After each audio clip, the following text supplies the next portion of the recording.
From the state capitol to the nation's capital, rallies being held around the country today as the United States Supreme Court decides the fate of hundreds of thousands of young undocumented immigrants. The justices are considering if the way the Trump administration tried to end the program is even legal. Thank you so much for joining us this noon. I'm Dina Kupfer. Attorneys for both sides made their arguments in front of the Supreme Court justices in Washington, D.C.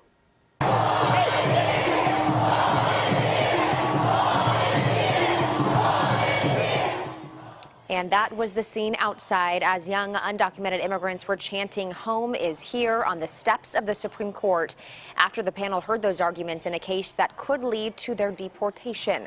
Katherine Johnson is at the Supreme Court this noon with the latest.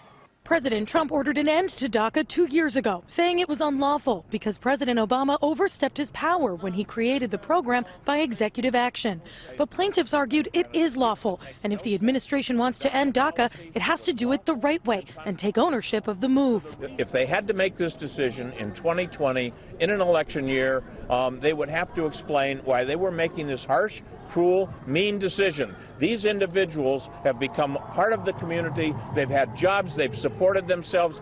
Lower courts blocked President Trump's move to end DACA, leaving it up to the Supreme Court, which now has a 5-4 conservative majority. That includes President Trump's two appointees, Neil Gorsuch and Brett Kavanaugh. President Trump has sent some mixed messages on DACA. Today, in the same tweet, he said many of the people in DACA are hardened criminals. And if the Supreme Court overturns DACA, a deal will be made with Democrats for them to stay. The court is expected to issue a decision in June. And if they don't let us dream, we won't let them sleep. If they don't let us dream, we won't let them sleep. If they don't let us dream, we won't let them sleep. And demonstrators are gathering at the state capitol right now. Among those there to show their support for DACA recipients, the Coalition for Humane Immigrant Rights. And later today, Davis will also host a Home is Here rally on C Street. That'll be at 5:30.